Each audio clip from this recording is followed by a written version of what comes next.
அவருடைய படகுகளை உடைப்பது, சேதப்படுத்துவது, சுடுவது என்பது தொடர்ச்சியாக உயிர்பலி நடந்து கொண்டே இருக்கிற பொழுது, நீங்கள் அண்டை நாட்டோடு எவ்வளவு இணக்கமாக இந்தியா இருந்தாலும் தொடர்ச்சியாக தமிழர்களை இதுபோல் வஞ்சிக்கக்கூடிய வேலை நடந்து கொண்டே இருக்கிறது. இதற்கான ஒரு நிரந்தர தீர்வு எட்டப்பட வேண்டும் என்றால் அதற்கு ஒரு அரசியல் வடிவம் கொடுத்தால்தான் முடியும் என்பதற்காக இன்றைக்கி தாவேக்கா சார்பில் இந்த விஷயத்தை முன்னெடுக்கிறதுக்கான ஒரு முனைப்பு எடுத்துக்கிறதாக செய்திகள் நான் பார்த்தேன். தாவேக்கா ஒரு விஷயத்தை முன்னெடுக்கிறது என்றால் அதற்குள்ளே எப்படி நாம் தமிழர்களுக்கும் இந்த பக்கம் பார்த்தீங்கன்னாக்கா திமுகவிற்கும் இந்த பக்கம் பிஜேபிக்கும் செய்தி எப்படி போகிறது? தாவேக்காவில் இப்போ வெறும் புஷியானந்த் அவர்களோ, ஆதவர்ஜினவர்களோ, சிடி நிர்மல்குமாரோ இவர்கள் மட்டுமே இந்த கட்சியை தாங்கி கொடுத்து வழிநடத்தி சென்று விட முடியுமானா முடியாது. அதில் ஒரு சிக்கல் இருக்கு, உங்களுக்கு தெரியும். அதற்கு அடுத்த கட்ட நிர்வாகிகள் இருக்காங்கல்ல, அவர்கள் பல நபர்களுக்கு பிற கட்சியிலிருந்து ஸ்பான்சர்ஷிப் வருதுன்னு கேள்விப்பட்டேன். இப்போ சீமான் அண்ணன் சொல்லும்பொழுது யாருமே பெருசாக எதிர்க்கலை. விஜயை சொல்லும்பொழுது மட்டும் இது ஒரு பேசும்பொருளாக மாறுதுனாக்கா உளவியல் சிக்கல் தானே. இது நீங்கள் விஜயை இங்கே தனித்து அடையாளப்படுத்தி விடக்கூடாது என்பதற்காக ரொம்ப தெளிவாக இருக்கிறாங்க வளர்ந்த கட்சிகள். 15 கட்சி சேர்ந்து ஒரு நபரை எதிர்க்கிறதுக்கும் பல நபர்கள் சேர்ந்து விஜயை இங்கே காண்பு பண்ணுவதற்கும் உங்களுக்கான புரிதல் நீங்கள் புரிஞ்சுக்கணும்.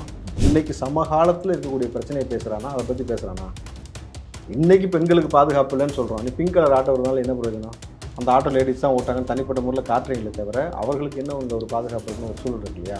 யதார்த்த அரசியல் கள நிலவரத்துக்கு ஏற்ப சில விஷயத்தை பேசுனே தவிர இந்த வரலாறு பேசுகின்ற மாதிரி முட்டாள்தனமாக அப்போ என்ன பண்ண, இப்போ என்ன பண்ண, அது என்ன, இது என்ன, இது அரசியலுக்கு உபாத விஷயம். இன்றைக்கு ஊடகம் எப்படி போயிடுச்சுனாக்கா, சில ஊடகங்கள்லாம் பார்த்தீங்கன்னாக்கா அஜெண்டா பேஸில் செயல்பட ஆரம்பிச்சிட்டாங்க. இப்போவே ஒரு செய்தி வருதுனாலும் செய்தியாக போடாமல் இன்றைக்கு யாருக்கு சாதகமாக எப்படி செய்தியை போடணும். சில செய்தி பிஜேபிக்கு சாதகமாகனா அதுக்கு தனி சேனல் இருக்குது. சில செய்தி திமுகனா அதுக்கு தனி சேனல் இருக்கணும் பொழுது இப்படி போகிறதுன்றது சமூகத்துக்கு பேராகுது. இந்த சாமானிய பிள்ளைகளோட வழிகளாக என்னவாக இருக்கும்னாக்கா, கபடியில் ஜெயித்தேன் விரலை வெட்டினார்கள், கல்வியில் ஜெயித்தேன் வாயில் வெட்டினார்கள், புல்லட் ஓட்டினேன் கைகளை வெட்டினார்கள், காதல் திருமணம் முடித்தேன் தலையை வெட்டினார்கள், எங்கள் முடியை வெட்ட தயங்கும் இந்த சமூகம் எங்களை மட்டும் எளிதில் வெட்டுவது ஏன்?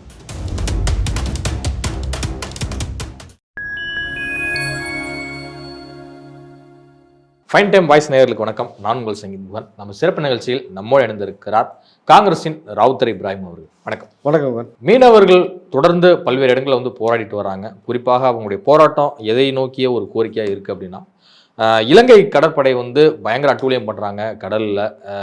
ஒரு சில நேரங்களில் எல்லை தாண்டி பிடிக்கும்போது பார்த்தீங்கன்னா டக்குன்னு எங்களை அரெஸ்ட் பண்ணி கொண்டு போயிடுறாங்க, எங்கள் படகுகளை சேதப்படுத்துகிறாங்க, மீன்களை பறிச்சுட்டு போயிடுறாங்க, குறிப்பாக சிலர் சுட்டும் கொல்லப்பட்டுறாங்க. இதுக்கு எப்போதான் தீர்வு அப்படின்னு சொல்லிட்டு இங்கே பழவேற்காட்டிலேருந்து நீரோடி வரைக்கும் இருக்கக்கூடிய பல மீனவ கிராமங்களில் பல போராட்டங்கள் நடந்துட்டு தான் வருது. இதை தமிழக வெற்றி கழகத்தின் சார்பில் விஜய் அவர்கள் கடலூரில் மிகப்பெரிய அளவில் இந்த போராட்டத்தை முன்னெடுத்து ஒரு போராட்டம் நடத்த போவதாக ஒரு செய்திகள்லாம் வந்துச்சு. அது உண்மைதான். முதல்ல மீனவர்களுடைய வாழ்க்கை என்பதே பார்த்தீங்கன்னாக்கா போர்க்களம் போல. யுத்த காலத்திற்கு ஒருவன் சென்று விட்டு மீண்டும் உயிரோடு வருவானா என்பது எவ்வளோ பெரிய கேள்விக்குரியோ அதுபோல் தான் மீனவருடைய வாழ்க்கை. தினம் தினம் நீங்கள் மற்ற வேலைகளில் மற்ற தொழில்களில் இப்படியான ரிஸ்க் இருக்குதான்றது தெரியாது. ஆனால் இந்த விஷயத்தை பொறுத்த வரைக்கும் காலையில் கணவரை பார்க்கிறோம், பிள்ளையை பார்க்கிறோம், மாலை திரும்பினால்தான் உத்தரவாதம். இல்லை கடல்லையே அவங்க கடலாக போயிட்டாலும் உத்தரவாதம் இல்லைன்னும் பொழுது ஏற்கனவே அவர்கள் வாழ்க்கை நிதம் போராட்டமாக இருக்கிறது. நித்தம் போராட்டத்தை சந்தித்து கொண்டே அவர்கள் வாழ்ந்து கொண்டிருக்கக்கூடிய நிலைமையில் தொடர்ச்சியாக மீனவ மக்களை இங்கே பெரிய ஓட் பேங்கிங்காக தேவைப்படும் பொழுது மட்டும் மீனவர்களை கொண்டாடக்கூடிய ஒரு சமூகமாக மாறிக்கொண்டிருக்க தவிர அந்த மக்களுக்கு ஆனால் ஒரு விளிம்பு நிலை மக்கள் அவர்கள் வாழக்கூடிய கடலோர பகுதிகள் இருக்கக்கூடிய விஷயமே நீங்கள் பார்த்தீங்கன்னாக்கா சமீபமாக பார்க்கலாம். தெருக்களில் மீன் காய போடுறாங்க, கருவாடு காய போடுறாங்கன்னு சொல்லிட்டு ஒட்டுமொத்தமாக அவர்களை அப்புறப்படுத்தக்கூடிய காட்சிகள்லாம் நம்ம பார்த்தோம் பொழுது அப்போ தொடர்ச்சியாக வெளி மாவட்டத்தை சார்ந்த நபர்களை தாண்டி இங்கே உள் மாவட்டத்துக்குள்ளே இருக்கக்கூடிய இந்த கட்டமைப்பும் ஒரு ரொம்ப தவறாக இருக்கிறது. இந்த நிலைமையில் மீனவர்களை தொடர்ச்சியாக இலங்கையிலிருந்து கடற்படை தாக்குவதும் அவருடைய படகுகளை உடைப்பது, சேதப்படுத்துவது, சுடுவது என்பது தொடர்ச்சியாக உயிர்பலி நடந்து கொண்டே இருக்கிற பொழுது நீங்கள் அண்டை நாட்டோடு எவ்வளவு இணக்கமாக இந்தியா இருந்தாலும் தொடர்ச்சியாக தமிழர்களை இதுபோல் வஞ்சிக்கக்கூடிய வேலை நடந்து கொண்டே இருக்கிறது. இதற்கான ஒரு நிரந்தர தீர்வு எட்டப்பட வேண்டும் என்றால் அதற்கு ஒரு அரசியல் வடிவம் கொடுத்தால்தான் முடியும் என்பதற்காக இன்றைக்கி தாவேக்கா சார்பில் இந்த விஷயத்தை முன்னெடுக்கிறதுக்கான ஒரு முனைப்பை எடுத்திருக்கிறதாக செய்திகள் நான் பார்த்தேன். ஆனால் விஜய் அவர்கள் இதில் பங்கு பெறுவதற்காகவும் அந்த நிகழ்ச்சியை நடத்துவதற்காகவும் காவல்துறை அணுகியிருக்காங்கன்ற செய்தி தான் உண்மையாக இருக்கிறது அப்படின்னும் பொழுது, ஆனால் இந்த செய்தி வரக்கூடிய அரை மணி நேரத்திற்குள்ளேயே பார்த்தீங்கன்னாக்கா மீனவர்களுக்காக நாங்கள் எப்போதும் உறுதுணையாக இருப்போம்னு திமுக ஒரு அறிக்கை கொடுக்குது. உதயநிதி தரப்புலேருந்து அந்த அறிக்கை வருது. நீங்கள் அந்த செய்தியெல்லாம் பார்த்துருக்கீங்க. அப்போது தொடர்ச்சியாக தாவேக்கா ஒரு விஷயத்தை முன்னெடுக்கிறது என்றால் அதற்குள்ளே எப்படி வந்து நாம் தமிழர்களுக்கும் இந்த பக்கம் பார்த்தீங்கன்னாக்கா திமுகவிற்கும் இந்த பக்கம் பிஜேபிக்கும் செய்தி எப்படி போகிறது? சார், இங்கே ஒரு விஷயம் வருவதற்கு முன்னாடி அங்கே எப்படி செய்தி போகிறதுனா, இது பெரிய ஒரு உளவியல் சிக்கல் கிடையாது. உள்ளபடி இருக்கக்கூடிய சிக்கல் என்னன்னாக்கா, தாவேக்காவில் இப்போ வெறும் வந்து புஷியானந்த் அவர்களோ ஆதவர்ஜின் அவர்களோ சிடி நிர்மல்குமாரோ இவர்கள் மட்டுமே இந்த கட்சியை வந்து தாங்கி பிடித்து வழிநடத்தி சென்றுவிட முடியுமானா முடியாது. அதில் ஒரு சிக்கல் இருக்கு, உங்களுக்கு தெரியும். அதற்கு அடுத்த கட்ட நிர்வாகிகள் இருக்காங்கல்ல, அவர்கள் பல நபர்களுக்கு பிற கட்சியிலிருந்து ஸ்பான்சர்ஷிப் வருதுன்னு கேள்விப்பட்டேன். தாவேக்காவை ஆதரித்து தொடர்ந்து ஒரு மாற்று சக்தியா வரணும் தமிழ்நாட்டில் அப்படின்னு சொல்லி பேசுற இப்ராஹிம் சொல்ற ஒரு கருத்தான ஆச்சரியம். ஆமா, ஏன்னா வந்து அதில் இருக்கக்கூடிய சிக்கலையும் பேசணும்ல. பிற கட்சி சில கட்சிகள்லேருந்து ஒரு சில முக்கியமானவர்களுக்கு ஸ்பான்சர்ஷிப் கிடைக்கிறது, அதன் மூலமாக சில விஷயங்கள் வந்து கருத்து பரிமாற்றம் இங்கிருந்து நிகழ்த்தப்படுகிறது. இது வந்து யாருக்கு பேராபத்துனா விஜய் அவர்களுக்கு பேராபத்து. நான் அதுக்காகத்தான் சொல்கிறேன் இந்த விஷயத்தை. ஏன்னா உங்கள் கட்சிக்குள் இருக்கக்கூடிய நபர்களை நீங்கள் சரியான முறையில் கண்டறியாமல் போனால், ஏற்கனவே நான் உங்கள்கிட்ட விஷயம் பதிவு பண்ணேன், கலகம் செய்ய காத்து கொண்டு இருக்கிறது. அப்போ வெளியிலேருந்து ஒருத்தன் உள்ளே வந்து இப்போ தந்தி டிவியில் வந்து இந்த மகளிர் தினத்தன்னைக்கு வந்து டெபாசிட் கூட வாங்காது அப்படின்னு சொல்லி அவங்க பேசின விஷயம்லாம் பார்த்தீங்கன்னா அது ஓகே, அது அரசியலுக்குள்ளே இந்த மாதிரியான நிகழ்வுகள் நடக்கும். ஆனால் சொந்த கட்சியில் இருக்கக்கூடிய நபர்களே இதற்கு முன்னாடி அவர்கள் பயணப்பட்டது, அவர்கள் எங்கே ட்ராவல் பண்ணி யாருடைய சாவாசம் வச்சுருந்தாங்களோ அதோடைய சாவாசம் இன்னும் நெருக்கமாக ஆகிறது. விஜய் கட்சி ஆரம்பித்த பிறகு இங்கே அவர்கள் பொறுப்பு கொடுக்கப்பட்டவுடனே இவர்களை பயன்படுத்தி கொள்வதற்கு அவர்கள் வந்து முனைப்பாக சில விஷயங்கள் செய்கிறாங்கன்னு கேள்விப்பட்டேன். ஸோ அவர்கள்ட்டேருந்து ஆதாயம் பெற்றுக்கொண்டு இங்கே இருக்கக்கூடிய விஷயத்தை வந்து அவங்க பரிமாறும் பொழுது இது தாவேக்காவிற்கும் விஜய் அவர்களுக்கும் அது ஒரு பேராபத்தான் முடிஞ்சது. அதை கொஞ்சம் நீங்கள் வந்து கவனிக்கணும். அது மெயினாக வந்து ஆதவர்ஜின் அவர்கள், சிடி நிர்மல்குமார் போன்ற நபர்கள்லாம் இதை நீங்கள் கண்காணிக்கணும். ஆனந்த் அவர்கள் ஒரு ஆள் மட்டும் இங்கே எல்லா விஷயத்தையும் போயிட்டு இருந்தாக்கா செட் ஆகாது. அடுத்த கட்ட நிர்வாகிகளை கண்டிக்க வேண்டிய அல்லது கவனிக்க வேண்டிய பொறுப்பு உங்களுக்கு இருக்கிறதுனால கிடைக்கப்பட்ட தகவலை சொல்லிட்டேன். எடுத்துக்கிறதும் எடுத்துக்காதும் உங்களுக்கு இருக்கும். விஜய் அவர்களை தலைவராக ஏற்று தாவேக்காவுடைய கொள்கைகளை ஏற்றுதானே வந்து எல்லாருமே வந்து தாவேக்கால வந்து பயணிக்கிறாங்க. அப்படி இருக்கும்போது எப்படி சொந்த கட்சியில் நடக்கக்கூடிய இஷ்யூஸை வந்து வெளியே போய் சொல்லுவாங்க? சார், நீங்கள் அவங்களுக்கும் ஒரு மனசாட்சின்னு ஒரு கட்டுப்பட்டு இருப்பாங்கல்ல. விஜயை வைத்து தன்னை அடையாளப்படுத்தி கொண்டு விஜயை வைத்து தனக்கான ஆதாயத்தை பெருக்கிக் கொள்ளக்கூடிய நபர்கள் இன்றைக்கு இருக்கிறார்களானாக்கா இருக்கிறார்கள், இல்லைன்னு மறுப்பதற்கு இல்லை. எல்லோருமே வந்து மிகப்பெரிய பற்றை கொண்டு தான் அங்கே வந்து பயணிக்கிறாங்கன்னு சொல்ல முடியாது. அவர்களுக்கான தேவையின் அடிப்படையில் சில விஷயங்கள் வந்து பரிமாறப்படுகிறது என்பதன் நிதர்சனமாக இருக்கணும் பொழுது இதை அவங்களை கூர்ந்து கவனிக்கணும். இது இனிஷியல் ஸ்டேஜ்லேயே சரி செய்யணும். ஏன்னா இப்போது திமுக போன்ற கட்சிகளில் 10 பேர் வேலை போனானாக்கா அது பெரிய விஷயமா கட்சியை பாதிக்காது. ஏன்னா வளர்ந்துட்ட கட்சி, வளர்கிற கட்சிக்கு தான் சிக்கல் எப்பயுமே இருக்கும். இப்போ விஜயகாந்தோடைய கட்சி எப்படி அழிச்சாங்க? எம்எல்ஏ ஆனதுக்கப்புறம் பெரும் தொகை கொடுக்கப்பட்டு வாங்குச்சுன்னா அதுவாது ஓரளவுக்கு ஸ்டெப் எடுத்து நடந்து பழகின கட்சி. இது இப்போ தான் நடைபயிலி கொண்டு இருக்கிறது. இப்போ ஆரம்பத்திலே ஒரு விரல் வெட்டுப்பட்டாலே எப்படி நடக்கும், ஓடும், அதுக்கப்புறம் சாதிக்கணும் ஒரு விஷயம் இருக்கு இல்லையா? இப்போ இனிஷியலில் ரூட்டில் இருக்கக்கூடிய பிரச்சனையை ரூட்லேயே நீங்கள் கண்டறிஞ்சால் மட்டும்தான் இதை சரி செய்ய முடியும். அண்ணன் என்ற அடைமொழியுடன் வந்து வலம் வர இருக்கிறாரா விஜய் அவர்கள்?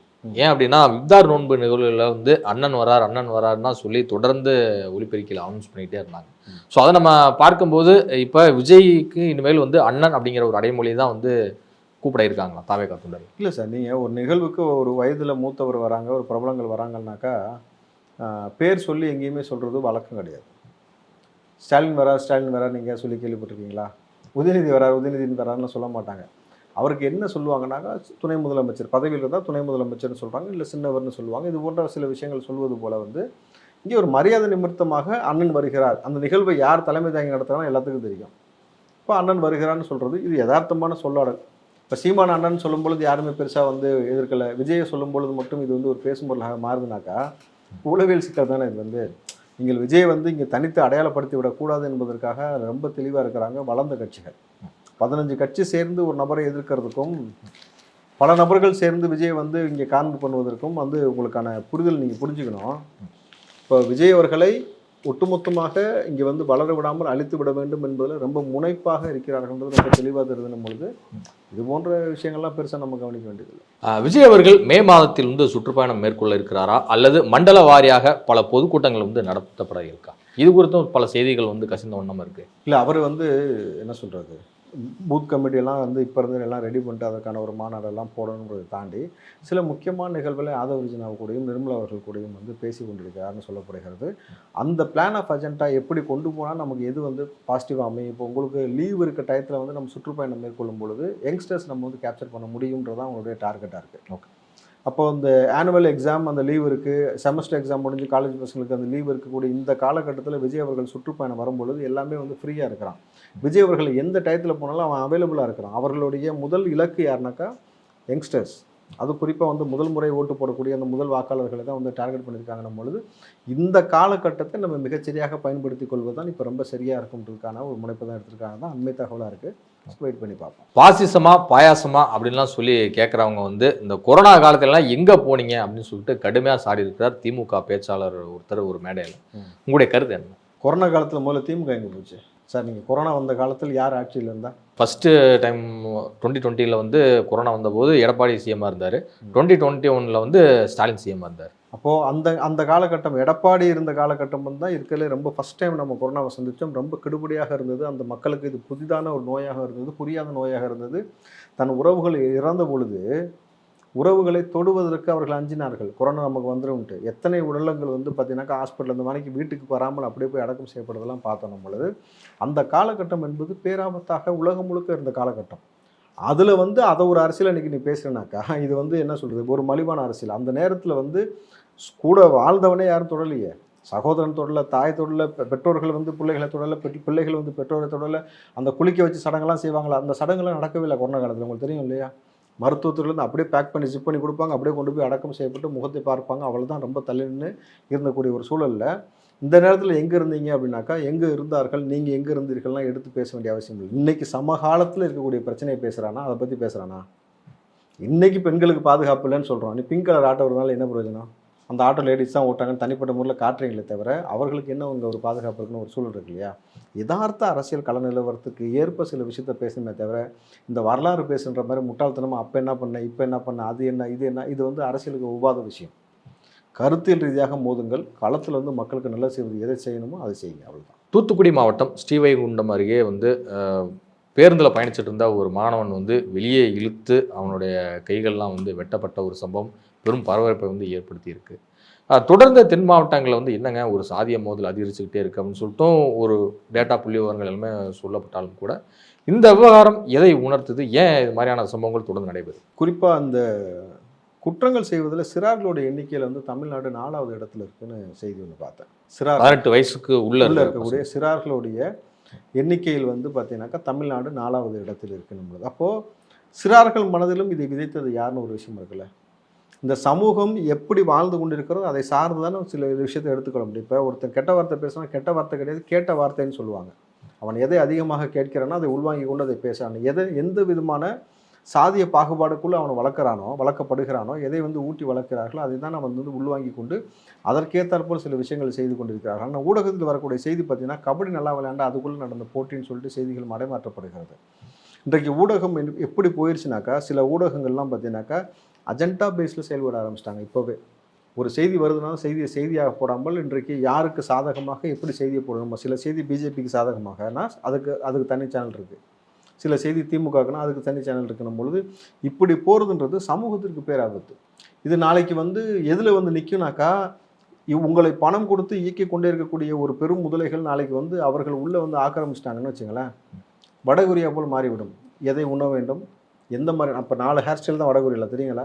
அந்த ஒரு குறிப்பிட்ட ஒரு ஹேர் ஸ்டைலுக்குள்ள தான் நம்ம வந்து யாராக இருந்தாலும் வெட்டணும் இருக்கணும். இவ்வளோ தான் புள்ள பெற்றுக்கணும், இதை தான் சாப்பிடணும், இந்த உணவு தான் பார்க்கணும், இன்டர்நெட் கிடையாது, வெளியில் வந்து சோர்ஸ் கிடையாது, டிவி கிடையாது, சினிமா கிடையாது அப்படின்னு ஒரு கட்டுப்பாடுகளை கொண்டு வர மாதிரி இதையும் நாளைக்கு கொண்டு வந்துடுவாங்க.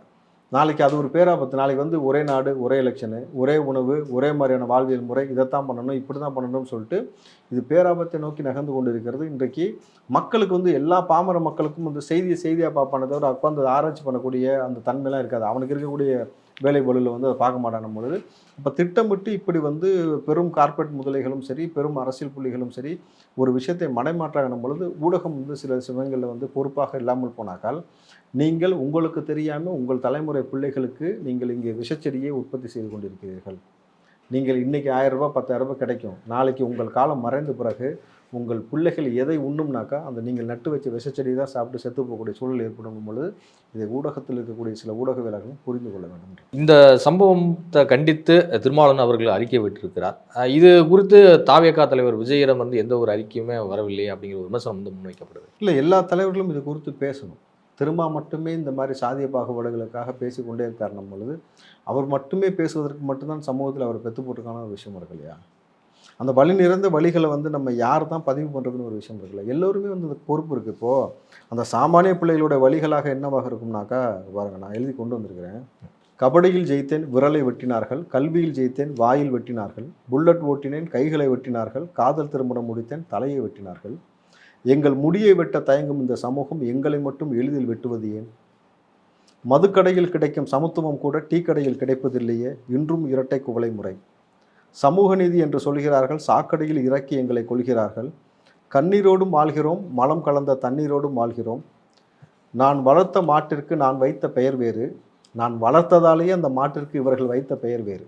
மெரினாவில் ஜெயித்தோம், மதுரையில் தோற்றோம், நீதிமன்றம் சொல்லியும் நீதி கிடைக்காமல் சென்றோம், ஜல்லிக்கட்டிலும் சாதிய பாகுபாடு.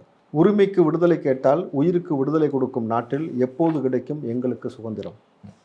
அம்பேத்கர் இருந்திருந்தாலும் அவரையும் கொன்றிருப்பார்கள், மன ரீதியாகவா உடல் ரீதியாகவா என்பதை உங்களிடமே விட்டு விடுகிறேன். இன்றைக்கு இதுதான் யதார்த்தமான நிலவரம்.